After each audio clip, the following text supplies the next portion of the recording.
If your blood runs orange and blue, this is the pod for you. You're listening to Orange and Blue Bloods, hosted by EJ Stewart. Let's get to it, New York.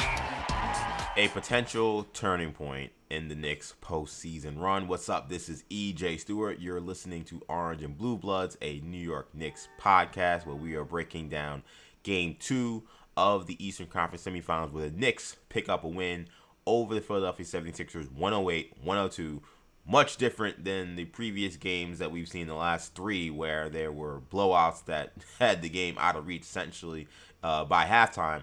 This was not the case for this one. This was a hard-fought win. This is one where they played from behind for much of this game, despite the Sixers not having Joel Embiid. Knicks find a way to get it done, outscore them by 7 points in the fourth quarter, really hedge on their defense to close out this one as they keep Philly just 12 points in that fourth quarter to win this one. But I say a turning point in the postseason run because after another phenomenal performance from OG Anunoby late in the fourth quarter, he pulls up lame. It looks like a hamstring injury, though it's kind of hard to tell exactly. We won't know what he is dealing with until we get word. And I am recording this podcast late Thursday morning, so I have not seen anything cross yet that is showed. As I'm looking at my phone to make sure I don't get a notification while I'm doing the show. I haven't seen any word about what the severity of the injury is and what the injury actually is. People are assuming hamstring. I see some people maybe wonder if it's a thigh injury, which I think would be a lot better than a hamstring.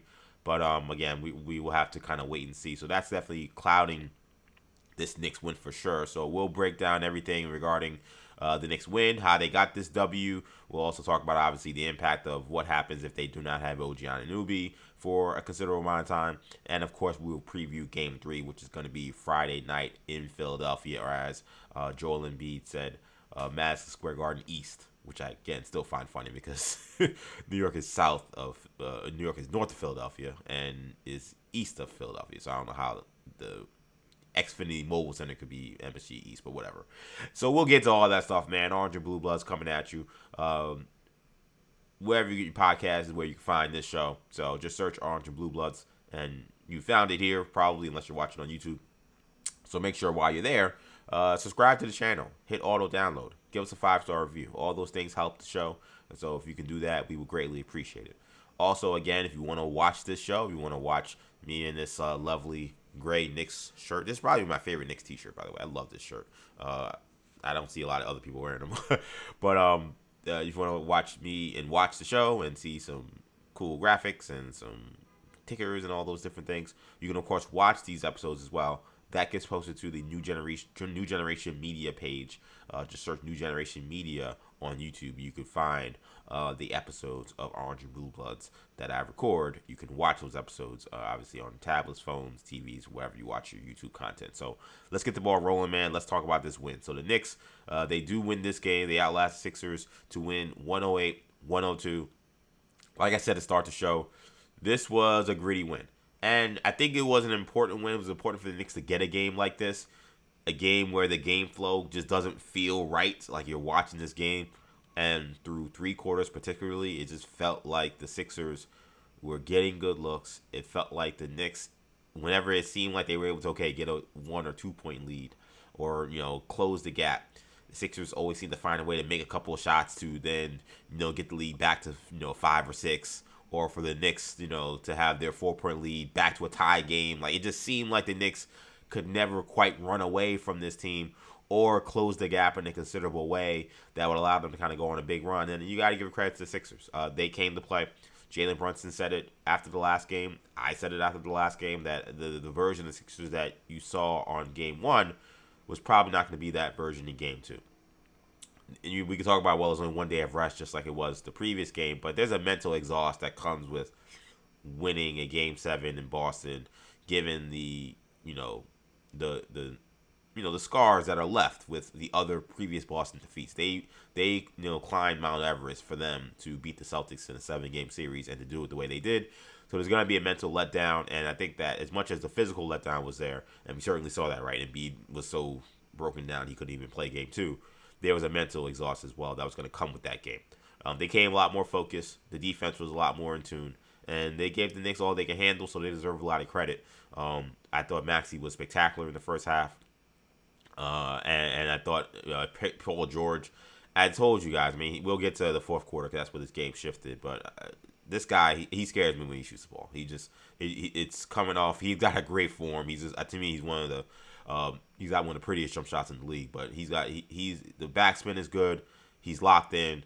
Every time he shoots the ball, I feel like it's going in. Fourth quarter, I felt like all those guys, and PG mentioned himself, I thought all those guys wore down a little bit because they're playing heavy minutes. The reality is, without Joel Embiid out there, they don't have a lot of offensive firepower. They got a really good game from Kelly Oubre, who finally seemed to get out of his shooting funk, which is going to be an important thing for the Knicks to keep an eye on as well, because he's the guy that the Knicks are going to have to choose to leave open. And he's a guy that has made shots before. He's not a terrible shooter, but he's been shooting terribly during these playoffs and has not necessarily shot the ball great this season. But he seems to be maybe finding his touch because his jump shot looked pretty poor yesterday. He did miss one wide open one at the top of the key that Cat kind of blew on an assignment, but otherwise Oubre shot the ball well. So for the Sixers, I think for three quarters of offense and defense, I think they played the kind of game you would hope to play to try to steal a game two. And then for three quarters, offensively they did that. It was just the offense in the fourth quarter fell apart. And again, some of that was I thought them getting tired. Some of that I thought also was really solid Knicks defense. And I think one of the things you got to look at is the efforts of Mikal Bridges. You had Tyrese Maxey in that first half, like I said, spectacular. Getting to everything he wants. Mid-range was working. He's now, I didn't even know this was kind of in his game. He's now developed this kind of like mid-post-up game, and he's posting up Deuce McBride and hitting setbacks. I'm like, oh man, Scott's hitting this. I don't know what you're going to do with him. Like, he just had it all going, and it looked like this was going to be one of those, is this the typical game that I worry about, that I talked about prior to, after game one, where the Knicks have had success, where they have these great performances in game one at the Garden, and for some reason there's this game two letdown. It felt like that was the way it was going, and it felt like Tyrese Maxey was going to be the guy, just like he was in Boston, that was going to lift them and steal this game under the Knicks' nose. But you got to give a lot of credit to Mikal Bridges, because it was definitely a tale of two halves for Tyrese Maxey. He was awesome in the first half. I think he had 19 points in the first half. Second half was a whole different ball game. Maxey shot the ball just 3 for 9. He had 7 points. And Mikal Bridges, I thought, was really disruptive, really active. And that has been the matchup. That has been the best matchup, which is who I said. I thought that, Maxey's so fast. He's so good. Not too many guys you really want to cover him with. Like similar to Brunson, I think your best bet is to try to cover him with some size.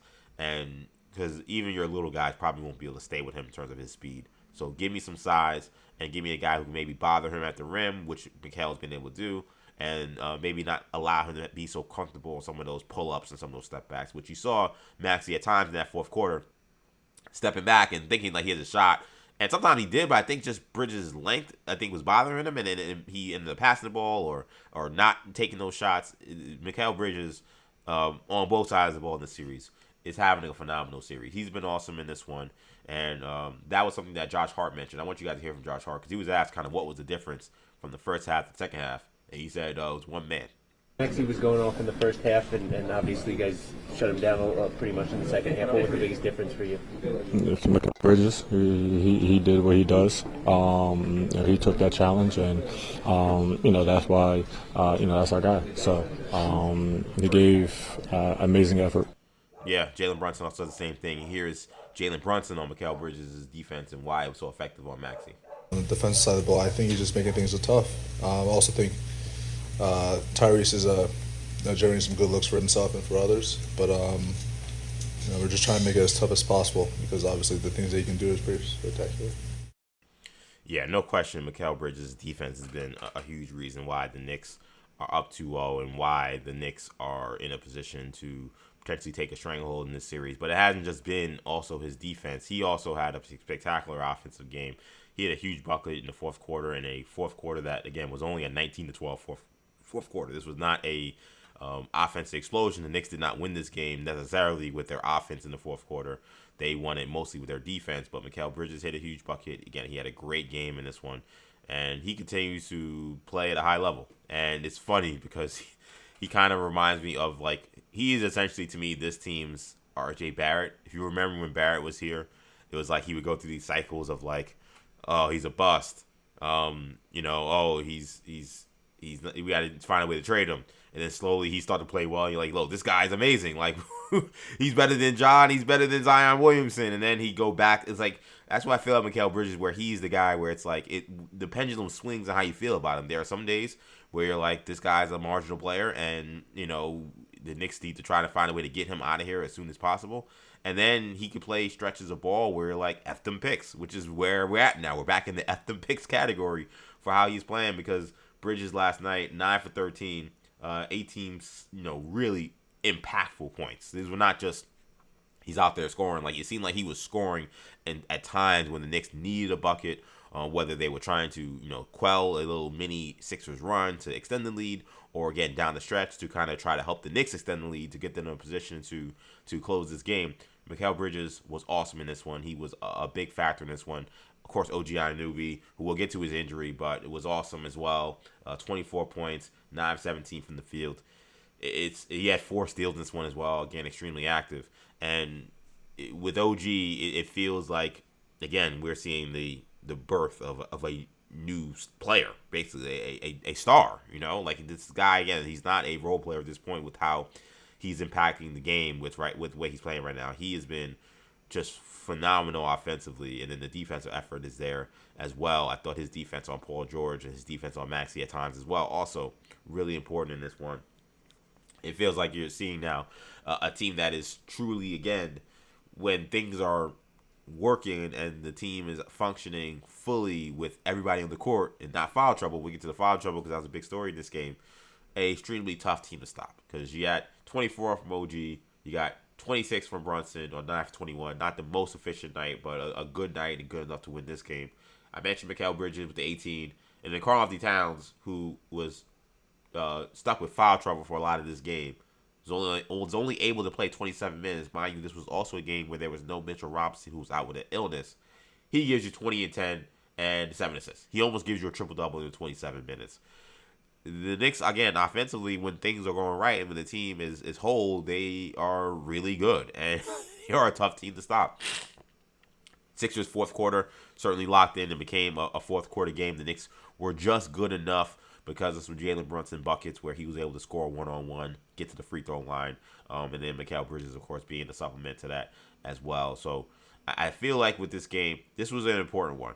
This was the game that I think, again, I was very concerned about because of what we've seen from the Knicks in previous years, where they are able to have a great game one, then get into game two, especially once Embiid's out now, it's an automatic exhale, and that's where you lay an egg. This game felt like, with the way the game flow was, it was going right down the line of all those other games we've seen where they lose this one. The Knicks showing that they have the grit, that they have the experience, and they know how to close out games against a team like Philadelphia, who they gained a lot of experience with the win that they had in terms of advancing past the Celtics, but still probably aren't on the same level of the Knicks when it comes to playoff experience, playoff success. And that's, I think, what you saw in this one, is that when it got down to the stretch, and you're talking about guys who had logged a ton of minutes. Tyrese Maxey played 46 minutes in this game. I mean, at a certain point, you're not going to have the legs. Paul George, who is an older player at this point in his career, who, again, shot the ball extremely well for most of this game, then really struggled in the fourth quarter, played 42 minutes, almost 43 minutes. Again, that's not ideal for them. VJ has come to the young guy, so he'll be fine, but he played 39, almost 40 minutes. So those minutes, I think, eventually started to wear on them because they did fight hard defensively to try to keep themselves in this game and give themselves a chance to win. The question will be, how does this effort carry into the next game? Do the Sixers, take this loss and say, okay, and I know how they're saying after the game, but do they take this loss and say, okay, we lost, but we fought hard, we showed some things on tape, especially in those first three quarters offensively, that we could probably take into a game three, and we're going back home and we're going to have desperation, and they could be potentially without one of their best players, so maybe they get a little bit of a boost? Or are you starting to see the wear and tear of a team that has been relying on heavy minutes on just a few guys start to show itself a little bit when we get to Philly? That's going to be a huge question mark. They actually played a lot of Dominic Barlow in this game, who I thought played really well. I actually thought he was way more effective than Adem Bona. Barlow scored the ball a little bit. He also was really good, surprisingly, for me at least. Again, I'm not someone who watches Sixers every night. But the Knicks wanted to attack him on switches against Brunson. And Brunson did hit a huge turnaround fadeaway. That was a tough shot.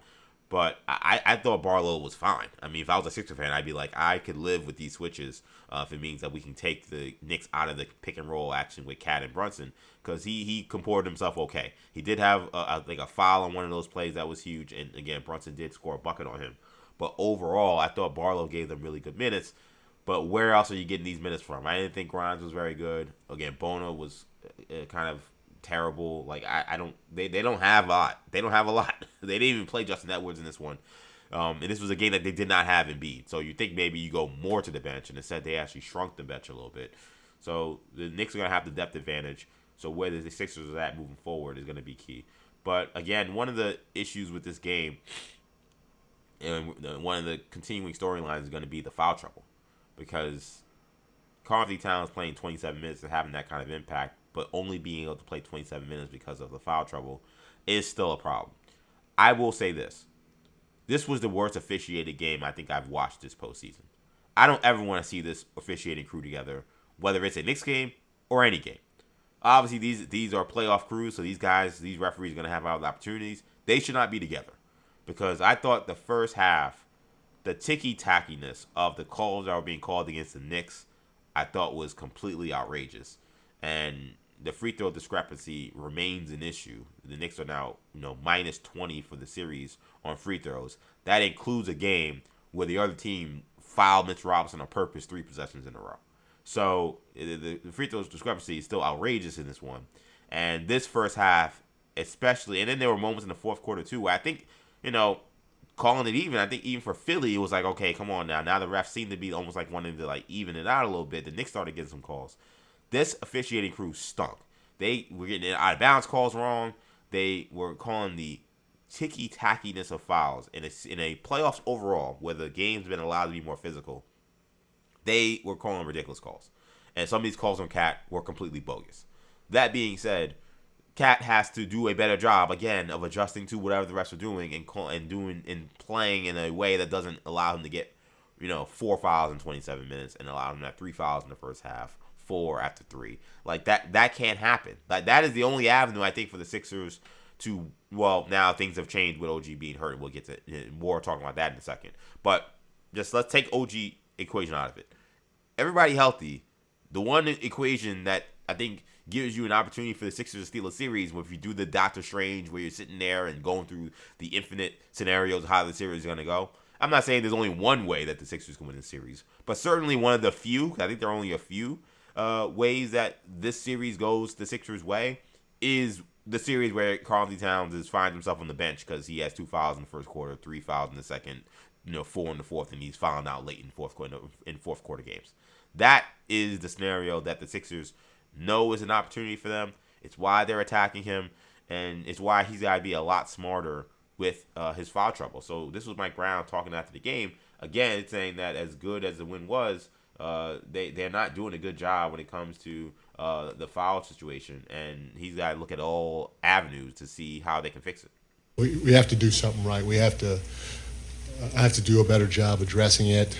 Hopefully, it can get evened out a little bit more throughout the course of the series, but it's tough to win a ball game if you're getting beat from the free throw line like that versus a really good team. So we got to look at every aspect of it, how we're helping on their drives, everything. But it's a big discrepancy. And I think when he said that looking at everything, I think that was Mike Brown in his way, because he's a very nice guy. I think he was trying not to lose some money.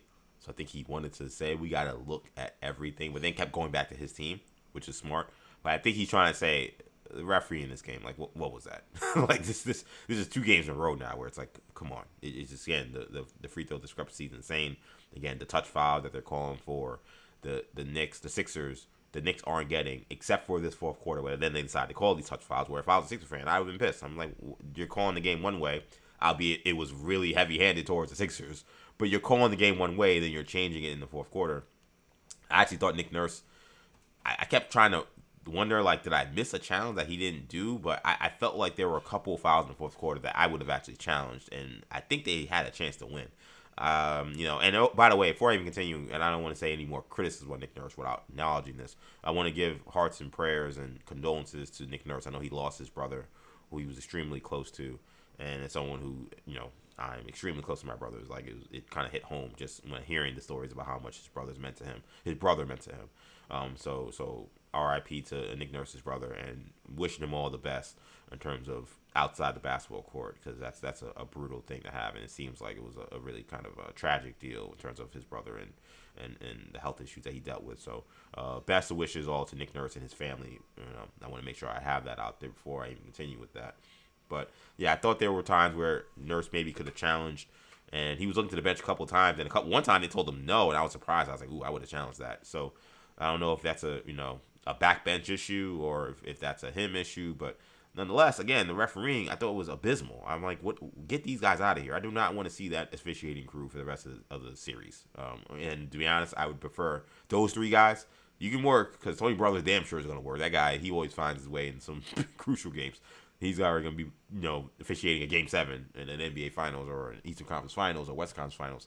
That crew can't be together, because they had, I thought, luckily enough, I think the way the game worked out, again, maybe Philly will complain about some calls in the fourth quarter, but they shot the ball so poorly. I don't know if that was really something to really harp on.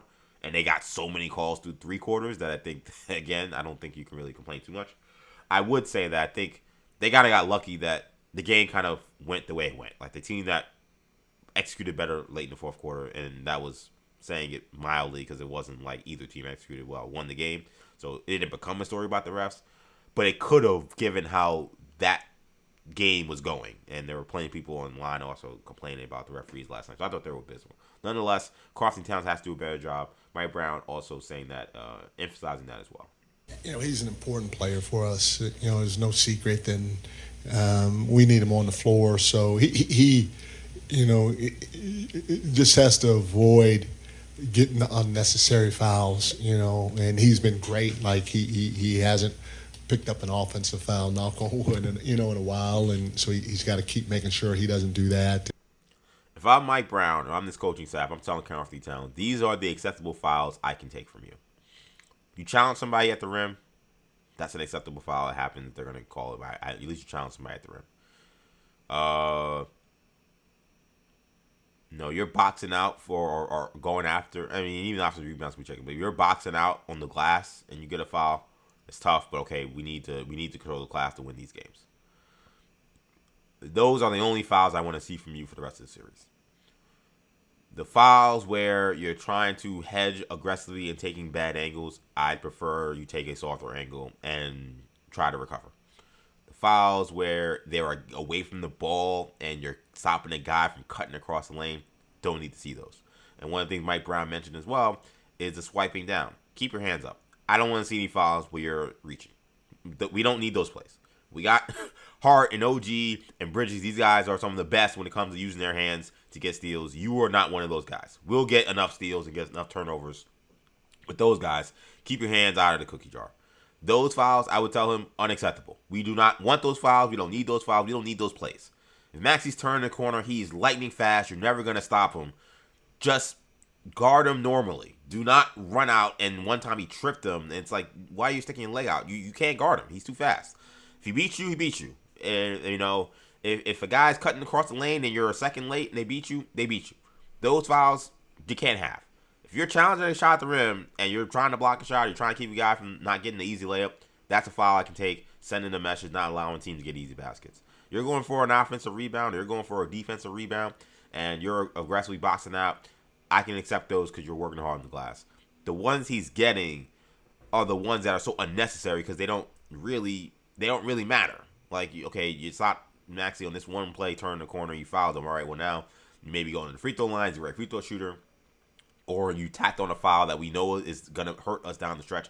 I'd much rather Maxey turn the corner, and then whatever happens, happens. If he scores, if someone hits a three, whatever, we come back. The Knicks, again, are the more talented, deeper team. This game, the way it went, I think kind of showed exactly why those fouls are unnecessary. Like, the Knicks can overcome Philly shooting the ball really well, and they can overcome Philly playing really well and still win, because that's literally what they did in this game. Philly played extremely well for 3 quarters and still lost. It's similar to the Hawks series when I was talking about Brunson not needing to be the hero in order for the Knicks to beat the Hawks, and that kind of was the only way for the Hawks to win the series, was him to play isolation one-on-one basketball exclusively, because he wasn't playing one-on-one. He was playing one-on-3. The same thing goes with Cat. Like, the Knicks don't need Cat to try to be some like crazy defensive stopper or this maniacal guy in order to beat this team. If the Knicks, if the Sixers make a couple shots, if they make a couple plays because Cat is being more mindful of his foul trouble, I prefer that than this game where he's on the bench for long stretches. The Ariel Hukporti minutes, I thought were kind of horrible. Like, he had to play. Like, I think Mike Brown made the right move to put him out there, but because I think they didn't try to go small. And I thought that kind of played into the Sixers' hands. The Sixers, like the Knicks, one of their strengths is their size. So once you play small, now the Sixers get a small ball game without Embiid. I think that's kind of, again, their bag. So Hukporti was out there, but he's just following everybody. He's not in tune with the game plan. It wasn't good.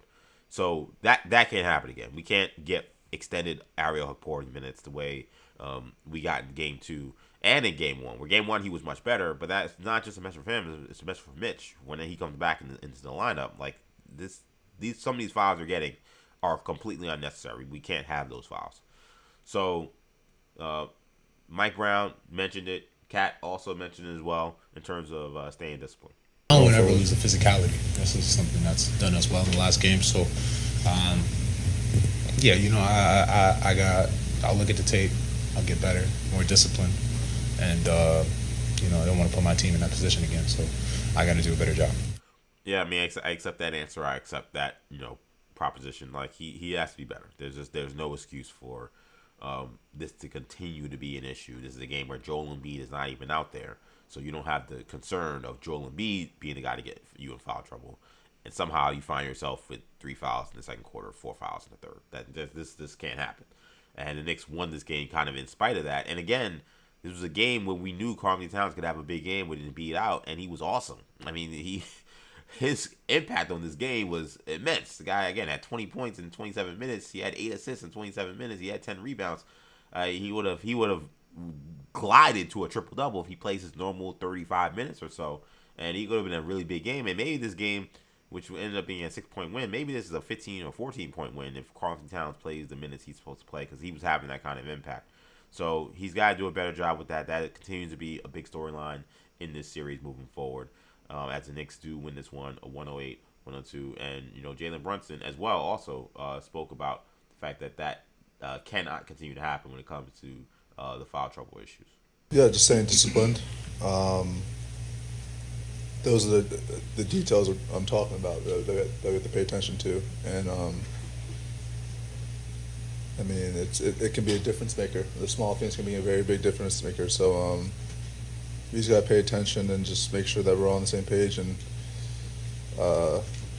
focus on our game plan discipline. So, again, this was a gritty win. It was not perfect. There were a lot of imperfections. The Maxey first half. The Knicks' fourth quarter offense was okay.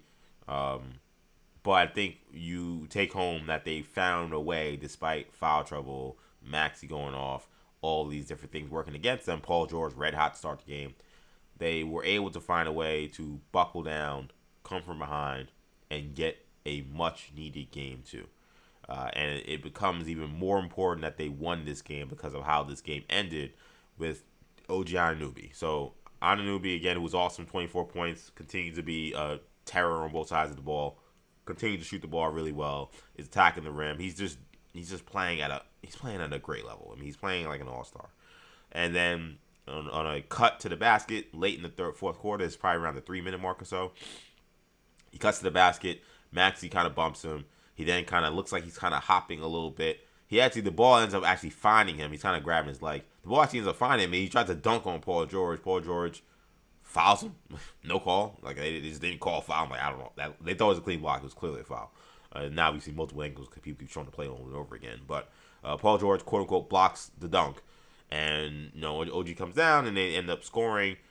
But OG, as he gets back on defense, calls for someone to sub him out because he was in pain, and he ended up leaving the bench, going to the locker room, and then we never saw him again. We didn't even see him in the post game. We got nothing from OG Anunoby, and no update on even what his deal is. Again, I'm doing this show, and I'll look at my phone one more time just to make sure I'm not missing any kind of updates. I'm sure I'll get a push notification if something does happen, but nothing yet as I'm recording this right now, a little past noon, about OG's health situation.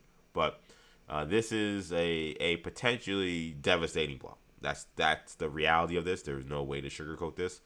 The Knicks can win this series still without OG Anunoby. I don't want to say that they absolutely will or anything like that. His impact has been too good, and the team has been playing too well with him playing this great for me to say anything like that. And the Sixers, again, could get a good lift out of seeing the fact that the Knicks, best two-way player and one of the best players on this team in this postseason run, and who they have had an absolute nightmare trying to cover, is out. That could be a huge lift for this team, and Joel Embiid, I assume, will give it a go for a game 3. So this is devastating. This is potentially devastating. We'll see what the injury is, but this is potentially devastating. This potentially gives the Sixers an avenue to come back in this series. So it is bad news from that standpoint. We will have to see what the injury is. There's a possibility that the injury is not that serious and that he is back maybe after Game 3. He's playing Game 4, or maybe he misses just a couple of games. But the reality is this could be a tough blow because of how well he was playing. And we've seen OG in previous years. This actually feels very reminiscent of what happened in the Indiana series in 2004. Not last year's, but the Eastern Conference semifinals, where the Knicks, who were already kind of a mass unit by the time they got through that playoffs, they go up 2-0. They have this gritty win, but OG Anunoby late in that game pulls up lame on a fast break, grabs his hamstring. It's a hamstring strain, and he's pretty much done for the playoffs. He tried to play in Game 7. He was a complete shell. It was nothing he could give them at that point. And the Knicks lost that series, and I think that if OG Anunoby doesn't get hurt, the Knicks beat the Pacers in that series. And who knows kind of what the dynamic of the Knicks-Pacer rivalry of this new age of it is if the Knicks win that series. I don't know. Things I think just changed drastically potentially. And a lot of what happened in that series happened because of OG Anunoby, who was, once again, similar to this playoff run, having a phenomenal playoff run right when he just got hurt. So there's some bad omens and bad things that kind of are associated with this injury compared to exactly what happened a couple years ago. And here was Mike Brown. Again, there was no update after the game on OG's health. I haven't talked to anybody. It's the same thing. I know he looked like he was hopping, but Derek, have you heard anything? I have not talked to medical yet. Yeah, no talk to medical. No one on the team seemed to have an answer. Jalen Brunson said, I don't know anything. We'll cross that bridge when we get there. Other guys kind of said similar deal. They hadn't seen them, so they don't know what the deal is. But it's going to take everybody to step up. I'll be curious. I'm kind of on doing the working assumption that he will not play Game 3. Team being up 2-0, hamstring potentially. Even if he's okay or if it's just sore, it probably is still smart to sit him the next game, to not throw him out there unnecessarily. We can really do serious damage to his hamstring. So I'm assuming you're not going to see him at the very least for Game 3. It's probably a decent assumption you don't see him for the weekend. If you're the Knicks, how does that adjust the rotation? How does that adjust the lineup? I assume it means Deuce McBride starts in this next game, which actually would be interesting because I don't think that shifts the line, the matchups all that much. I think you still probably would have Mikal Bridges starting off on Maxey. You'd then be able to put Deuce on VJ Edgecombe, and then you're still trying to hide Brunson on Oubre, and you're kind of living with that. Hart is the guy who gets moved to guarding Paul George. Paul George now seeing a smaller guy who is tough and physical and strong, but certainly not as physically imposing as OG Anunoby. You question whether or not that for a guy who's already shooting the ball really well outside of a bad fourth quarter, you do wonder where if maybe that is something that gets him going. It's potential, ripple effect of all this. We'll have to end up seeing how that shakes out. But that the Knicks are gonna have to make an adjustment. I don't know in terms of the rotation if much changes. I guess it was interesting last night that when Porty kind of was starting to become like, I give it out there because he had 3 fouls in like a couple of minutes. They went to Sohan to play the 5. It was only for 1 minute.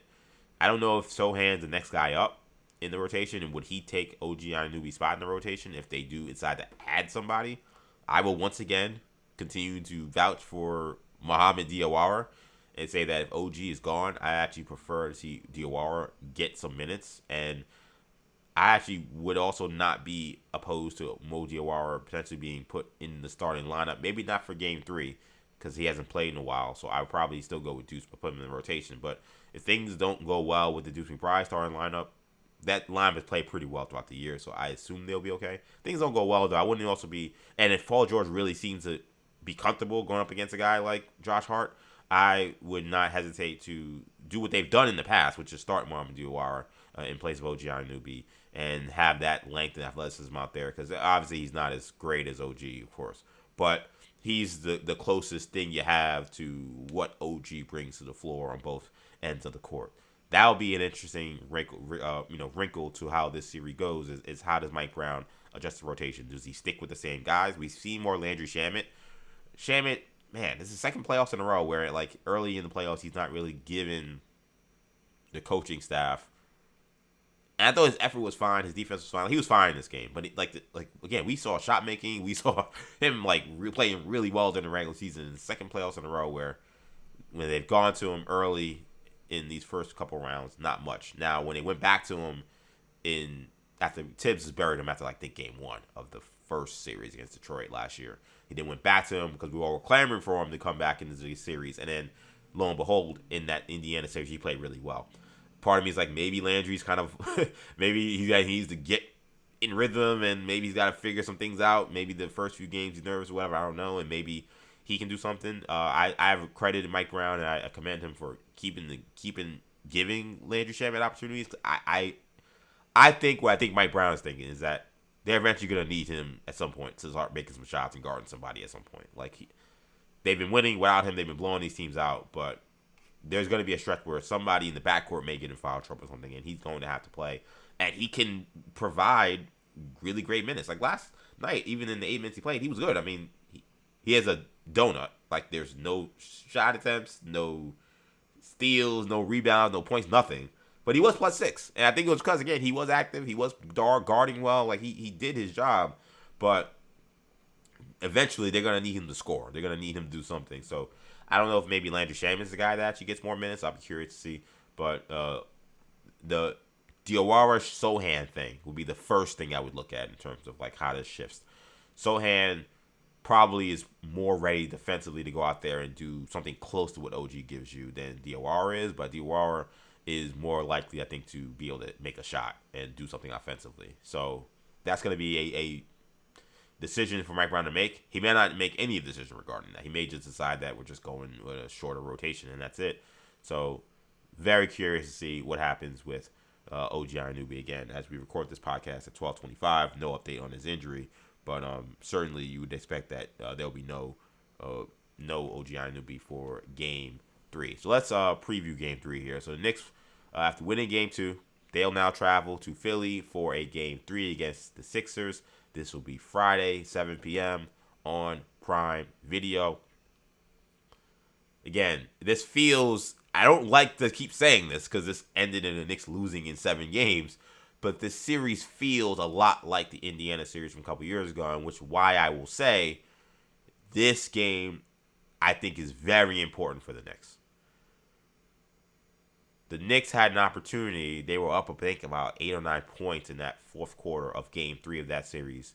If they can close that series and a shorthanded Knicks, Alec Burks went ballistic in that game, and it looked like, oh my God, the Knicks are going to have a miraculous win here after they were down the first half. The Knicks had a chance to go up 3-0 in that series, and I think even without OG Anunoby, I think it would have been curtains. I think that would have been too much for Indiana to overcome. Indiana came back, Nembhard hit that step back three, and then all of a sudden it's a 2-1 series. And I still wonder if Nembhard doesn't hit that step back, like what, I think that was the game where he hit the step back. I'm not 100% sure, but it was a game the Knicks definitely could have won, and they lost obviously against the Indiana Pacers. I actually want to look this up real quick, just make sure I'm not bugging on that. I think that was the game when Nembhard hit the step back three. The Knicks won this game. They lost this game by 5. So that couldn't have been the game. It was step back three. It was a close game though. For whatever the situation was, the Knicks, it was a nip and tuck game. They could have won. The fact that they lost, I thought was crushing, because it was like, oh man, you steal this one, especially with OG out, you have an opportunity to do real damage. So this had to be the game, right? Yeah, this was the game, right? 'Cause I'm looking at the series. The other games, like, they got blown out in those other games. So I guess the Knicks probably fouled at the end or whatever. But the Knicks were tied, I think, and then Nembhard has a step back three, and then Knicks aren't able to close that. But Knicks lost the quarter by 10. So anyway, not to go into bad memory. Knicks fans are probably like, why are you talking about one of the worst memories in recent Knicks history, where the Knicks were red hot and everything came apart? I'm only saying that just because OG is out does not mean the Knicks can't come in here and make a statement and win this game. I've seen the Knicks be in a position where they could win this kind of game, and I think the Sixers they'll be playing with their hair on fire. They'll be playing with extreme desperation. But what comes with that, if you come out and you match that desperation, I like that Mikal Bridges at the game said that we have to come out and remain a desperate team. If you match that desperation and you weather their early storms, you could absolutely also be in a position to then get late into a game where they start to get tight and they start to feel the pressure, and they know, oh my God, if we don't start hitting some of these shots, or we can't start getting some stops, now we're going to be down 0-3, and that kind of becomes curtains for us. So to me, and then what happened in that series, just to kind of wrap a bow on that game 3, Knicks got blown out in the next game, because now Indiana confidence, they feel like they saved their season, and Knicks big emotional effort that comes up short, couldn't rev it up again for a game 4. So now you're going back tied 2-2 to New York. Knicks got to find a way to steal this one. I don't think you want to lose this game. And then, again, assuming OG probably won't be 100% by game 4 if he somehow plays, then say, okay, now we're trying to win a game 4. Now, they've won this kind of game before. They beat Philly in that same season, in that same situation where they won games 1 and 2, lost game 3, and then won game 4.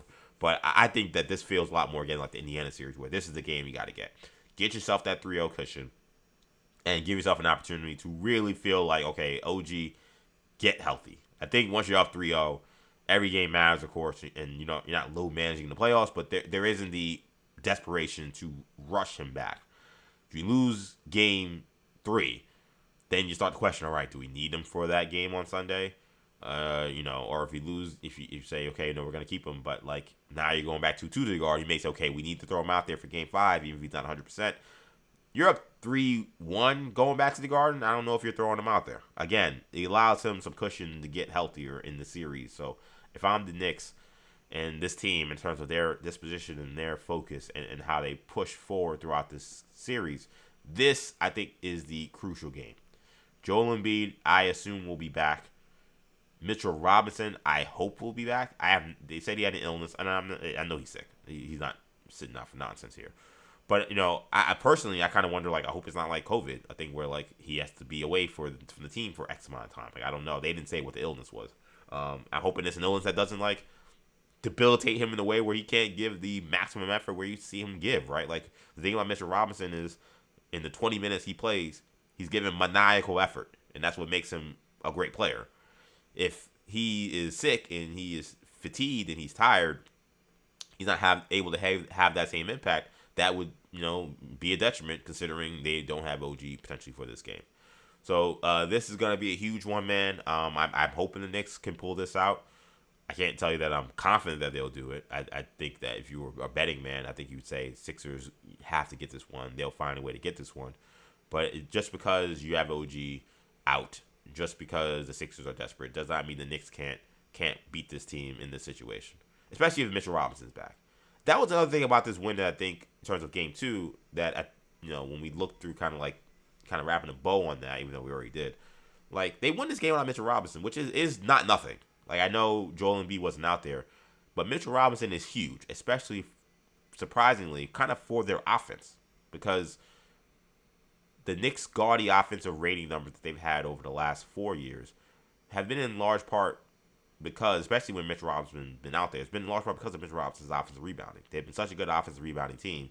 They get extra possessions, and teams on extra possessions, their field goal percentage skyrockets when you get a second possession to attack a team defensively. A lot of times you're catching them in a scramble, you're catching them in a mismatch, or you're just putting in the back an easy layup. So those numbers, again, are get exorbitant. So it's a very simple math equation as to why teams who dominate offensive classes typically can put up good offensive rating numbers. So as good as he is defensively, he's also very important for the offense, which is why I think some of the issues the Knicks had offensively throughout that game, I think could be attributed to Mr. Robinson not being out there too. So the fact that they won that game without him is huge. If he can be back, and if he is back for this game, and he's back and he's okay, and he's recovered from whatever he's dealing with, again, hopefully it's something that doesn't debilitate him for the next game or the rest of the series. That is definitely, again, enough for the Knicks to still find a way, even when Joel Embiid comes back, to win this game. But the Knicks got to expect a Philly team that's going to have their hair on fire and playing with extreme desperation. Knicks got to be able to match that.